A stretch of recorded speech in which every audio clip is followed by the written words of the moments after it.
I never thought I'd see the day when Donald J. Trump and Steve Bannon would march into a Manhattan ballroom like twin storm fronts, but that's exactly what happened on a sweltering Tuesday evening in June. Reporters jostled for space beneath the crystal chandeliers, their camera flashes popping like lightning. At the center podium, a gilded seal reading, "America First" Redux, gleamed, stage-crafted for maximum spectacle. First came Bannon, his trademark scruffy charisma dialed to 11. He slammed a thick dossier onto the lectern. "Ladies and gentlemen, tonight we draw a line in the silicon sand," he growled. "The myth of Elon Musk ends here." Gasps rippled through the crowd, but they were nothing compared to the roar that erupted when Trump strode in, red tie swinging, a grin carved across his face. He waited for the applause to crest, then leaned into the mic. "Elon thought he could play both sides," Trump declared, voice dripping with triumph. "But when you stab American workers in the back, there's only one verdict: you're finished for good." My press badge felt suddenly heavy on my chest. I'd covered plenty of political takedowns, but something in Trump's cadence, equal parts showman and executioner, sent a chill through the room. Cameras zoomed in, phones shot live streams, hashtags trended before the first paragraph of any article could be written. Trump gestured to Bannon, who cracked open the dossier. Inside were color-coded tabs, financial charts, and what looked suspiciously like internal memos, alleged proof, they claimed, of Musk siphoning federal subsidies while outsourcing tech secrets overseas. Whether any of it was real or merely stagecraft didn't matter in that charged moment. Optics ruled. Narrative was king. And the narrative was clear: tonight, the world's most famous entrepreneur was on political trial. As the ballroom lights dimmed for a multimedia presentation, a single thought hammered in my mind: if half of what they just hinted at was true, this wouldn't be a mere skirmish, it would be a detonation heard from Wall Street to SpaceX launch pads. The screen flickered to life behind Trump and Bannon. A chilling silence fell over the ballroom, interrupted only by the hum of high-powered projectors. Then came the first slide, an email, allegedly, from a senior executive at Tesla, time-stamped months earlier, with the subject line, "Diversion of RD, China Channel." Gasps echoed. Whispers flared up like sparks in dry brush. Steve Bannon, practically vibrating with energy, pointed to the screen. "This isn't conspiracy. This is collusion, the kind that sells out American patents to foreign actors for profit. While you were paying $60,000 for a woke car, this man," he jabbed the air like it owed him money, "was shipping innovation overseas and laughing all the way to the globalist bank." Trump stepped forward, taking over like a headliner. "Elon Musk isn't a genius. He's a puppet. And the strings? We just cut them." Slide after slide lit up the screen, graphs showing government loans, tax breaks, alleged encrypted messages between Musk and shadow investors in Dubai and Shanghai. No evidence had been verified yet, but none of that mattered. The audience was electrified. It wasn't about courtrooms, it was about headlines. Then came the audio clip. A grainy recording, allegedly from a private Musk call, crackled through the speakers. The voice was unmistakably his. "Let them think I'm a patriot. I play the game here. But my vision, my capital, is global. I don't owe loyalty to any one flag." The reaction was instantaneous. Someone shouted, "Traitor." A woman in a MAGA cap burst into tears. Even the press row shifted uneasily, unsure whether they were witnessing a political stunt or the beginning of an economic reckoning. Trump seized the moment. He said he's global. But we say this, we're America first. Always. "Elon, you're done." Bannon slammed the folder shut. "We have more. This is just chapter 1. The room exploded in applause, but I couldn't move. If what they claimed was true, Musk wouldn't just lose contracts. He could lose his empire. And even if it wasn't, the court of public opinion had already begun deliberating. While Trump and Bannon were still basking in the afterglow of their media spectacle, Elon Musk was already assembling his counterstrike. By sunrise, #Musk responds was trending worldwide. At precisely 7 a.m. Eastern, Elon posted a cryptic tweet, just one word, false. And below it, a sleek infographic titled, "The Truth About My Work for America." Within minutes, the full rebuttal was live across all his platforms. In a 6-minute video, filmed inside the Tesla Gigafactory, Musk stood alone in a gray hoodie, arms folded, his voice calm but razor-sharp. "This attack is political theater," he said. "It's desperation, not documentation." He scrolled through each of Trump and Bannon's claims, refuting every one with receipts, redacted contracts, time-stamped internal memos, official U.S. export licenses. He displayed government commendations for excellence in domestic innovation. Even showed a clip from a Pentagon official, praising SpaceX for defending American space supremacy. "If I'm such a threat to this country," Musk said, staring directly into the camera, "why does the Department of Defense rely on me to launch their satellites?" But he wasn't done. Musk's legal team fired off a cease and desist to Bannon's media outlet. His PR chief demanded a live retraction. Tesla stock, which had dipped briefly during the night, rebounded with force. And Wall Street analysts flooded Twitter with skepticism over the Trump-Bannon dossier. Still, none of it changed one fact: the storm had begun. Musk might win the legal war, but in politics, perception was power, and Bannon knew how to weaponize perception like a pro. By late afternoon, Trump fired back on Truth Social, "Elon's spin won't save him." He was caught. The American people decide now, not the billionaire class. He has finished. A crowd was forming, not just online, but ideologically. MAGA influencers began choosing sides. Some hailed Musk as a misunderstood patriot, others painted him as a slippery tech overlord whose time was up. This wasn't just a feud. It was turning into a national power struggle, between populism and technocracy, between those who built empires with tweets and those who built them with algorithms. And from what I could tell, the gloves were officially off. By the next day, things escalated from political drama to full-blown war. Steve Bannon emerged from his DC podcast bunker with what he called the deep state dossier on Musk. Holding up a flash drive during a live stream viewed by over 5 million people, he declared, "This isn't just about money or influence. This is about infiltration." The word infiltration hit like a bullet. While average Americans were losing their jobs, Elon was brokering quiet partnerships with intelligence-linked firms overseas, Bannon alleged. "We've got whistleblowers. We've got flight logs. We've got the names of shell companies that even Congress doesn't know exist." He claimed Musk had held private summits in Zurich and Abu Dhabi, discussing global digital infrastructure and satellite data access with foreign military figures. None of it was confirmed, but the narrative was seductive and explosive. Then, Bannon dropped the phrase that turned everything nuclear: Elon Musk might be the most protected civilian asset the deep states ever had. Trump reposted the clip within seconds, adding, "They protect him like he's royalty." Why? What's he hiding? #Musk exposed. Suddenly, Musk wasn't just in a media war, he was being cast as a threat to national sovereignty. Cable news exploded. Fox News ran a 48-hour marathon called Musk's Hidden Empire. Left-wing commentators scrambled, unsure whether to defend Musk or denounce both camps.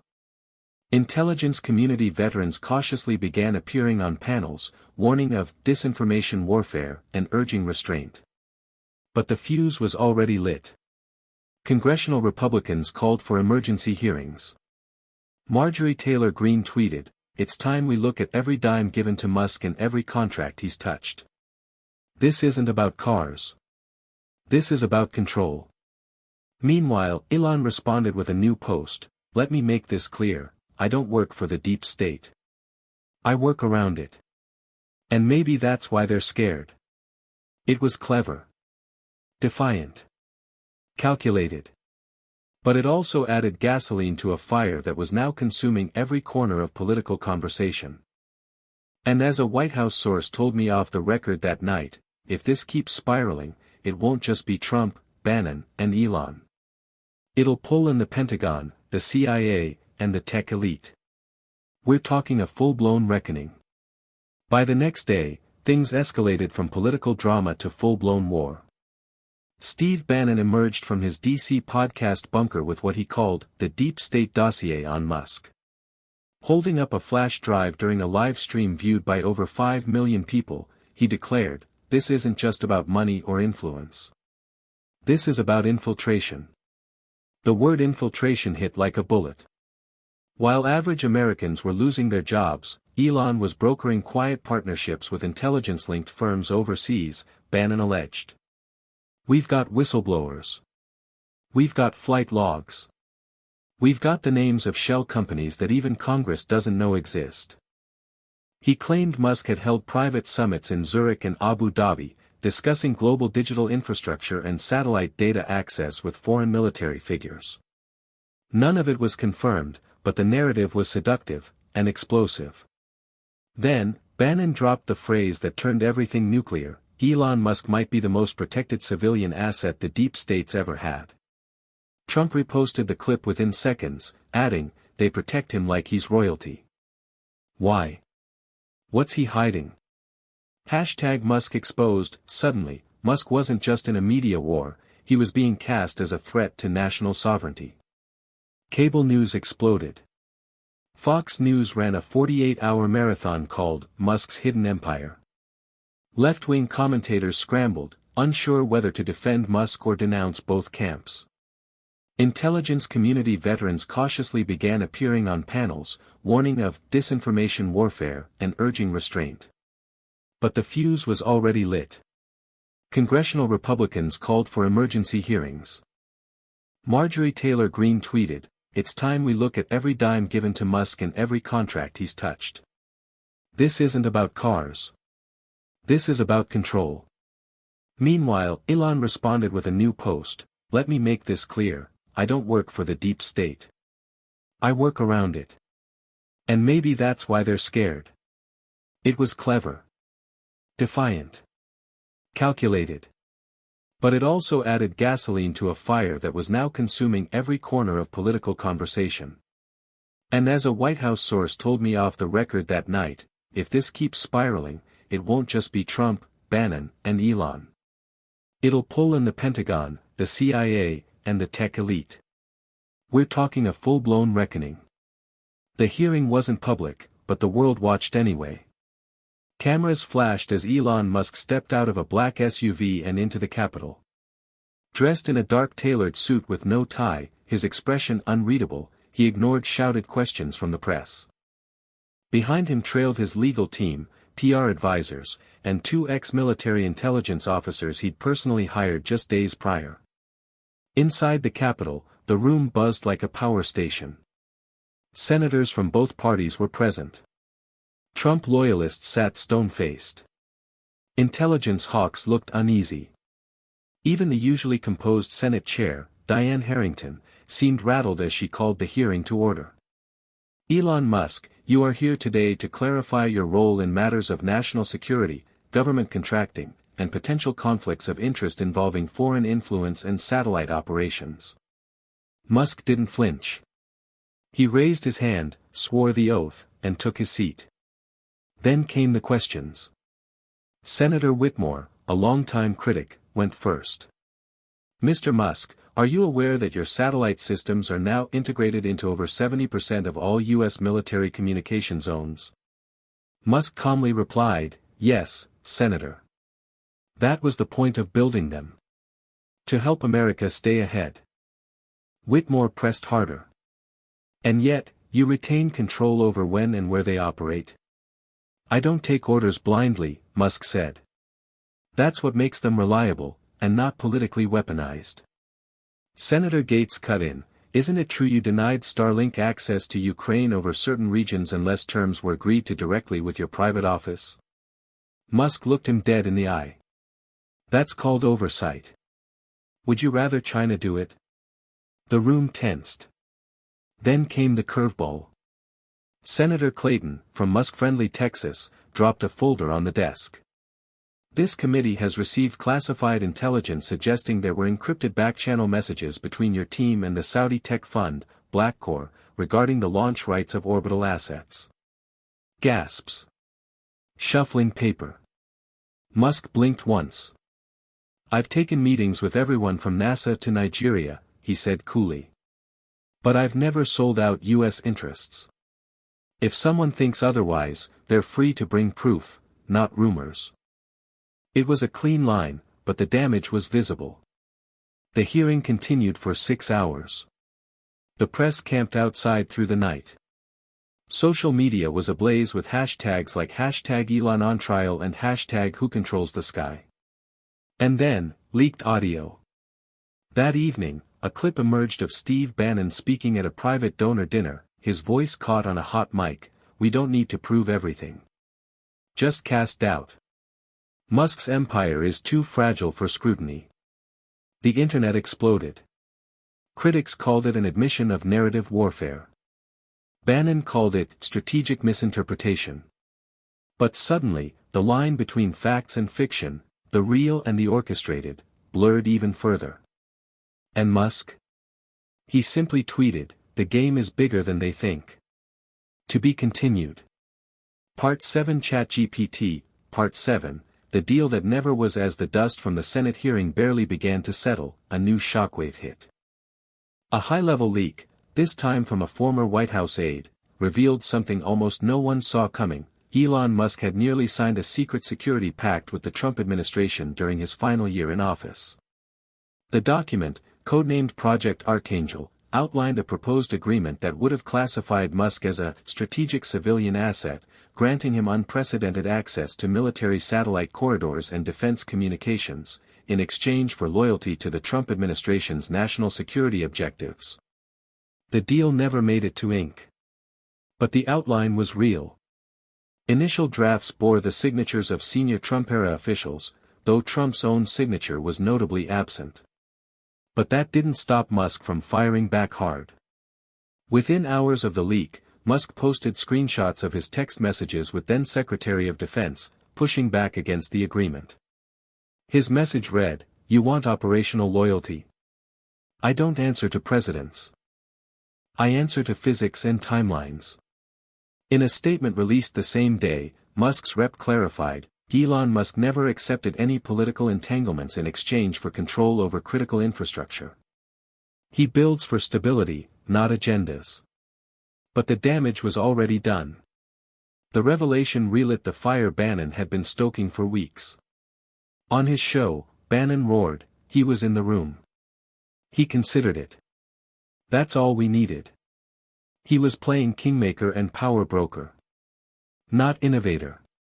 Not patriot. Trump responded too, but cryptically, let's just say.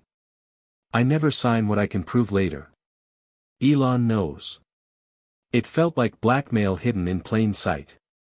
Suddenly, questions surged from every side. Did Musk want more than just business dominance? Was he trying to broker military power behind the scenes? Was Trump baiting him into a trap all along?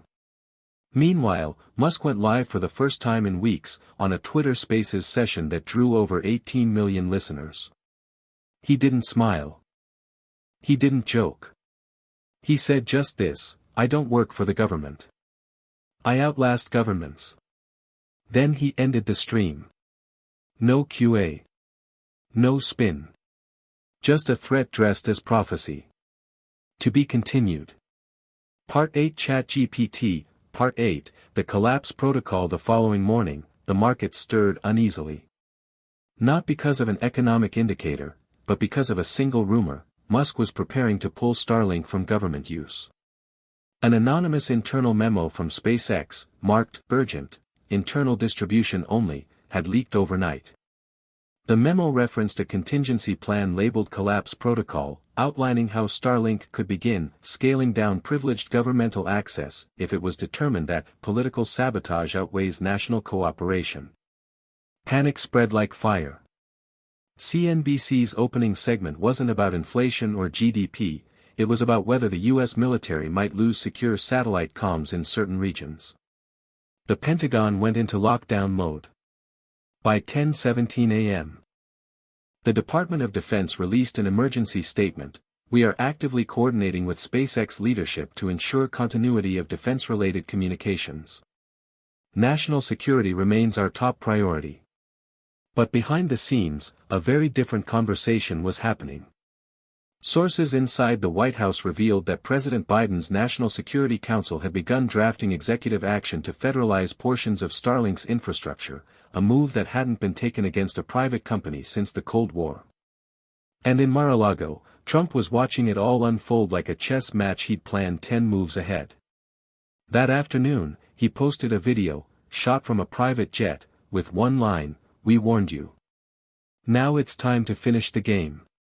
Steve Bannon, meanwhile, dropped a new podcast episode called Silicon Coup, in which he claimed, Musk tried to play king above the state. He lost the people. He's finished. But not everyone agreed.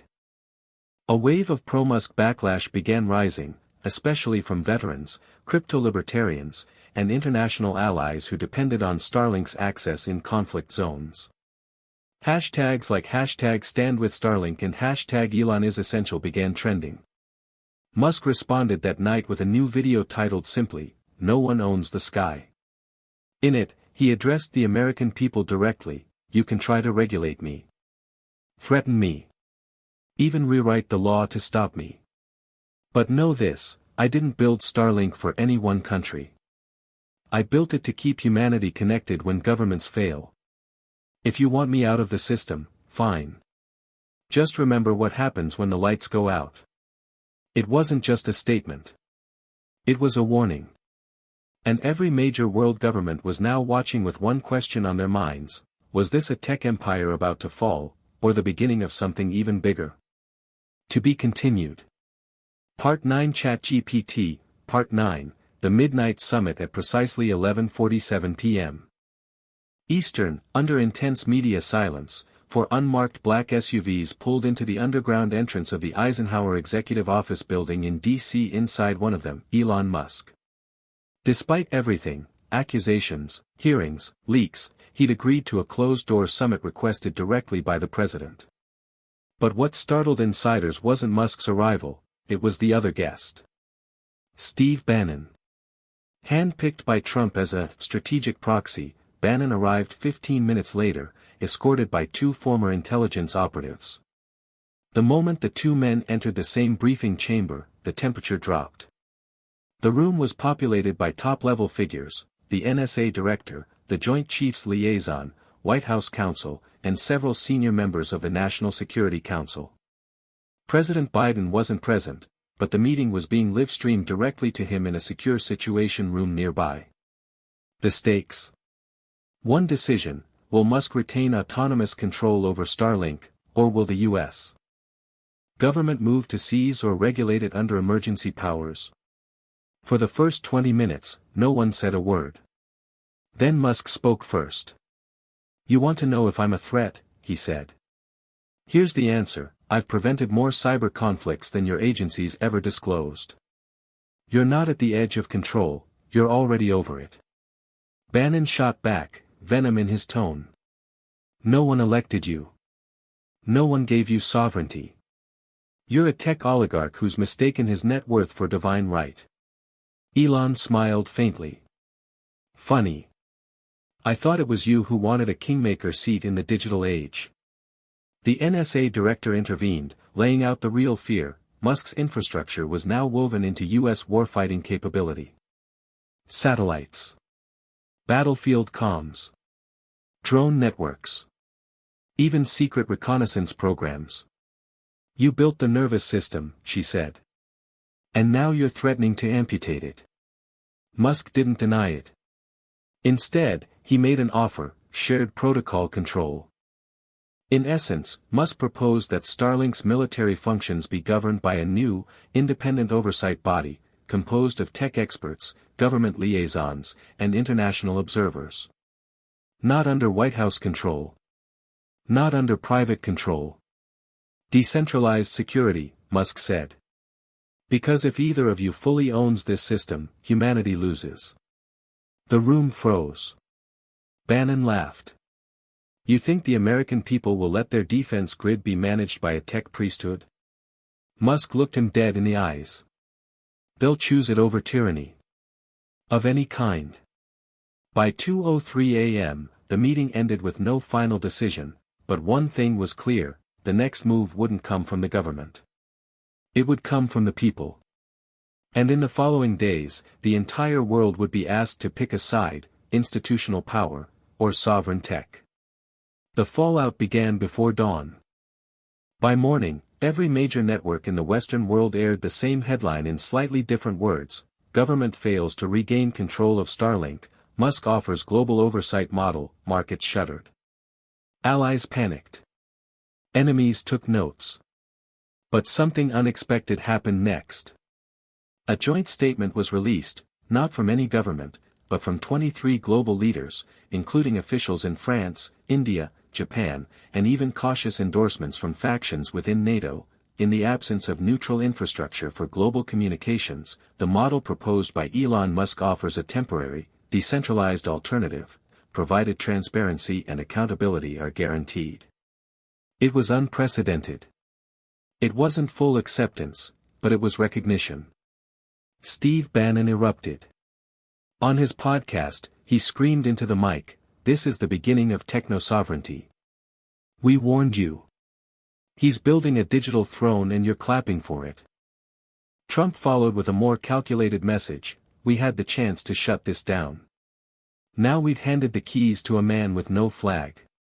But the public? They had already chosen. Millions signed a digital petition supporting Musk's proposal.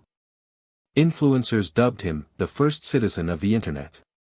Veterans, aid workers, and startup leaders testified that Starlink had saved lives where no government reached. And then came the final blow to Bannon and Trump's crusade: the Department of Defense signed a temporary operational accord with Musk. They wouldn't regulate him, they'd collaborate. A new joint task force, known as Constellation Zero, was announced. Half government, half civilian, it would act as the oversight board Musk had proposed. For the first time in modern history, military digital command was not solely in the hands of a nation. The public was stunned. Was this the rise of a new kind of nation, one made not of land, but of networks? In the final press conference, standing beneath the American flag and a digital banner that read, Constellation Zero, Musk was asked, "Do you feel you've won?" He paused, then said, "This was never about winning. It was about proving the world doesn't need emperors, only systems that can't be corrupted." Then he walked away. No victory lap. No threats. Just silence.